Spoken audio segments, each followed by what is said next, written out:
Hey everybody, it's Matt again, and back for a third video and three in one day, and so still doing the Paul McCartney albums in order of release. And this one we come to now. I think that it had potential, but unfortunately, its potential unrealized for the most part. We get to 1984. This came out in hold on, I messed up on my notes. October 22nd of 1984. Give my regards to Broad Street, which is the soundtrack to the film of the same name. Did all right in England. It got to number one. In America, it only got to number 21, which is probably about what it deserved.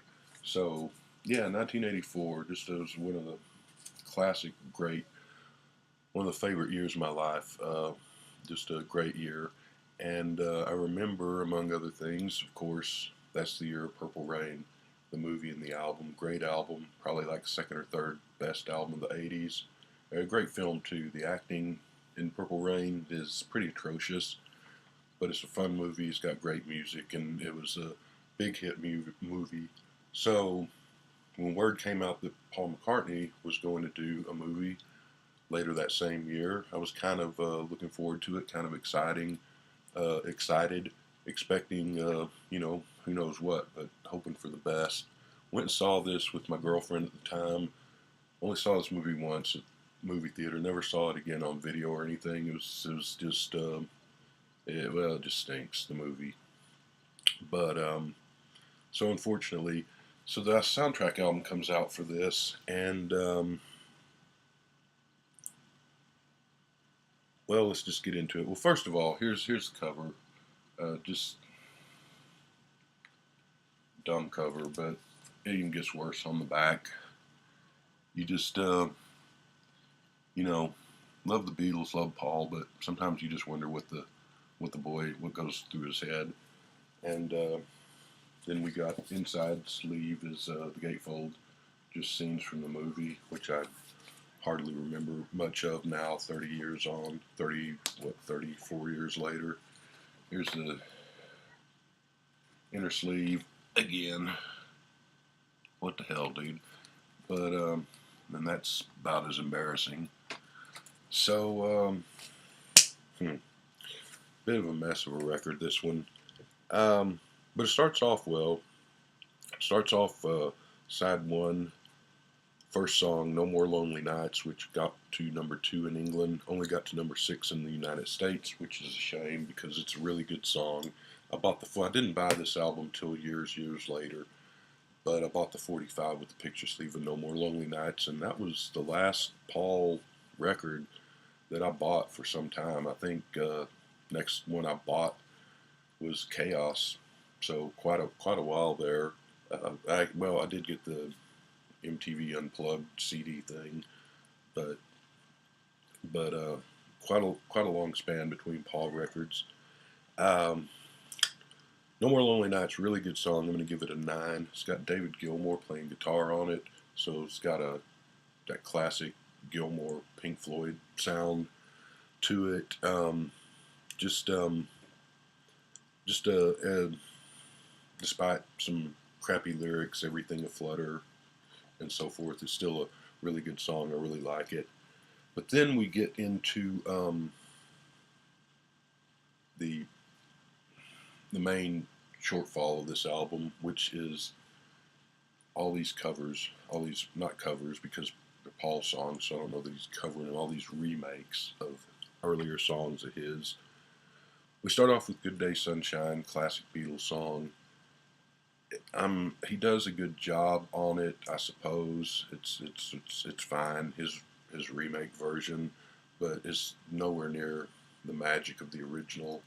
And the big point is that it's just pointless. There's no real reason for this. So I'm going to give it a 4. I hate to give a Beatles song a 4, but especially a great Beatles song like that. But there's just no purpose for this to exist. I don't have a problem with him doing Beatles songs in concert. I don't have a problem with him putting them out on his live albums over America and all his other live albums. That's fine. I don't have a problem. I mean, it's his song. He can do whatever he wants. But if he's going to do a remake of a Beatles song, do something different. Do like Devo covering Satisfaction, where they took the song and had fun and did something completely different with it. And this is, well, all these covers are pretty much fall into that category. So from Good Day Sunshine, we go to a song called Corridor Music, which is all of 19 seconds long. It's just a weird little C bridge piece of music, snippet thing. It's not good or bad. I'll give it a 2. We go back to the Beatles for Yesterday, a pointless remake of Yesterday. It's pretty enough and all, but I give it a 4. Same as Good Day Sunshine. There's just no real point for it. We go to another Beatles remake for song number 5, which is Here, There, and Everywhere. Classic song, one of my favorites. I give that one a 4.5 just because the horn arrangement on it is kind of nice and interesting. Doesn't come close to the original song, but I'll be generous and give that one a 4.5. Now we get into a funny spot because we've got remakes of Paul songs from way back when, 2 years earlier, from the Tug of War album. We've got a remake of Wanderlust, which is a great song, which I gave a 10 to on my review of Tug of War. And even though I just said the Beatles remakes are pointless and gave them 4s, I'm going to give Wanderlust a 10 on this album too, because it's slightly different from the Tug of War, but they're both very good. And I don't know, it's just there's no real need for it. The world would have been fine without it. But I'll go ahead and give it a 10 just because I gave the original a 10 and it's close enough. I mean, they're 24 months apart. Now, the second remake from Tug of War is now song number 7, which is Ballroom Dancing, which I said was my favorite Paul solo song post 1980. And the remake is probably my favorite song on this album. It's got John Paul Jones and Led Zeppelin fame on bass. It's I'm not going to say this is better than the Tug of War version. I'll say they're about the same because I love them both. This one's a little more pumped up and energetic and manic. It's like a live take. And this is one of the few things that I do remember from the movie. I do remember the ballroom dancing scene. And it sounds like they're having a lot of fun doing this. And it's just great. I'm going to give it a 10 also. And it's a real shame that Paul never, as far as I know, didn't do ballroom dancing or any of the other Tug of War songs in concert other than Here Today. Maybe, well, I guess he probably has done Ebony and Ivory and maybe Tug of War, but I'm not sure that he's done the others, and that's a shame. But it's also a shame that he never did more from, or anything really, from Back to the Egg, Ram, and London Town, and quite a few of the albums, McCartney 2 and so forth. There's a lot of songs that he should have done in concert through the years, I think, instead of just the same Band on the Run, Hey Jude, etc., that he sort of does all the time. But anyway, so we get to song number 8, which is yet another remake. This is a Wings song, and it's of the McCartney 45s. I call them the Terrible Three, which would be Joe Knows the Drill here, My Love, Let 'Em In, and Silly Love Songs. And this would be Silly Love Songs. But here's the thing. I hadn't heard this. I remember Silly Love Songs being in the movie that I saw back in '84. Hadn't heard them until I played this record recently. Hadn't heard it again in 30-some years.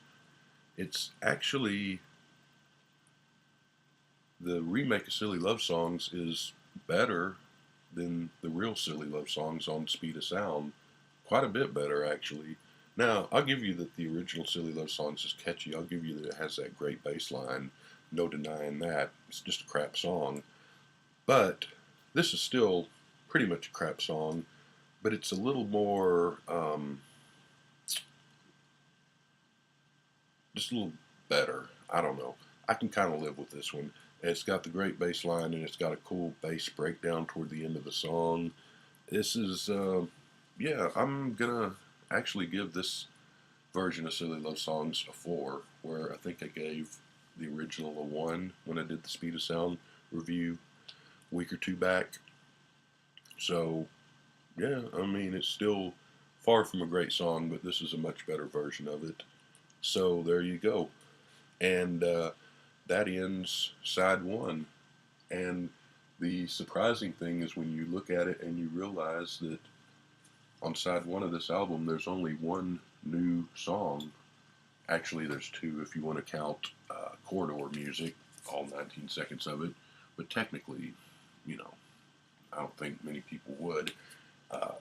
No More Lonely Nights is a great song, but everything else on there is a cover. So you've got one new song, or 2 with corridor, and then you've got 6 covers. Not covers, remakes. I keep saying covers there.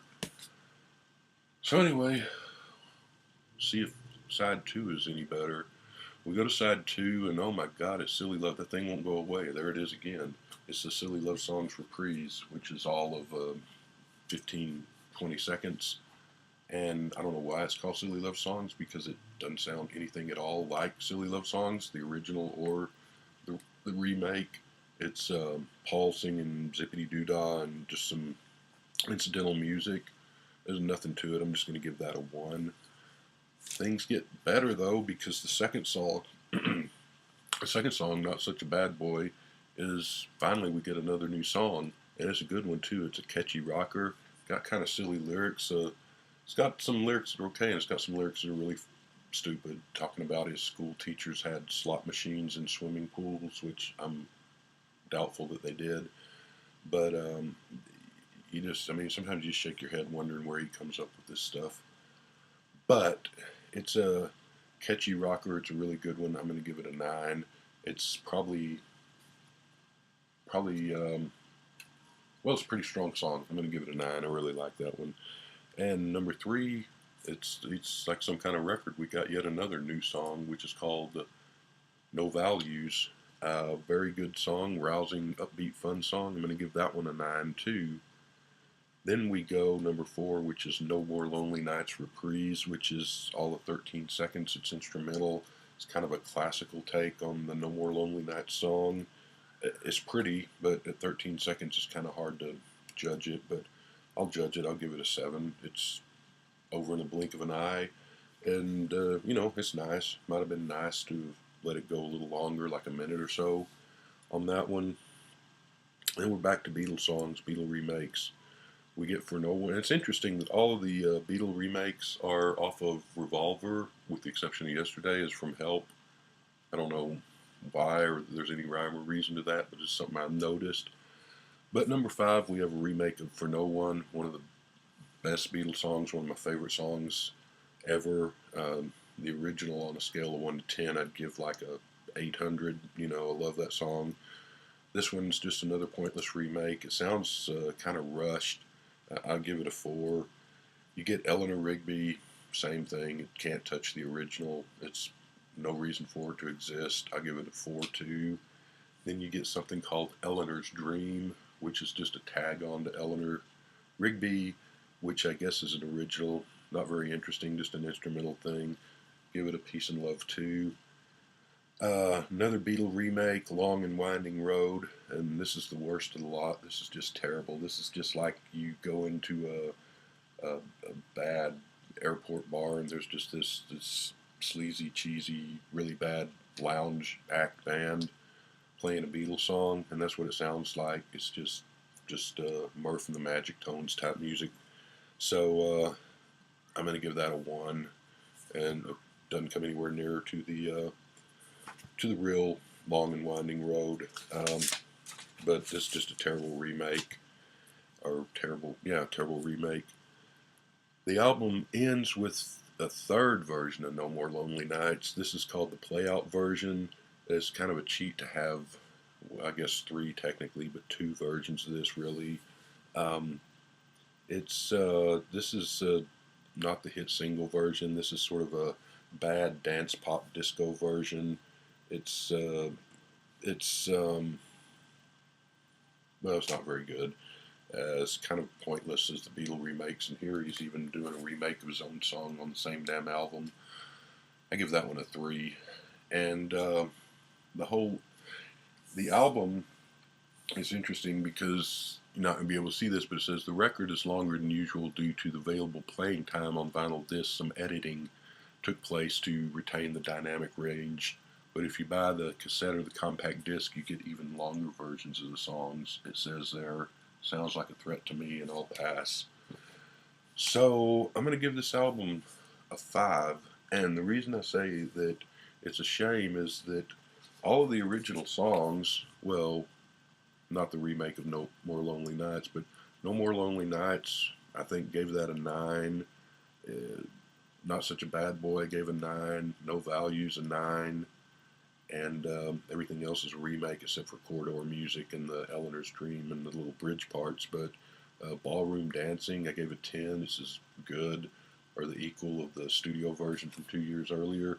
So his three new songs on this album are really good stuff. If he had just taken the time to write, 5 or 6 more songs, maybe could have had a really solid album, and instead of just doing these pointless remakes. And if he was going to do this movie, I really don't see what the purpose of redoing Beatles songs in the movie, or redoing McCartney songs from 2 years earlier, or Wing songs. When they did Help and A Hard Day's Night, they didn't go remake songs from Please Please Me and from With the Beatles. So I don't know what he was thinking this period of his life, but it's a shame. It's kind of a missed opportunity there. But there are some good moments, but in the overall, I just give this album a 5, and we'll see if things improve on the next album. Take care.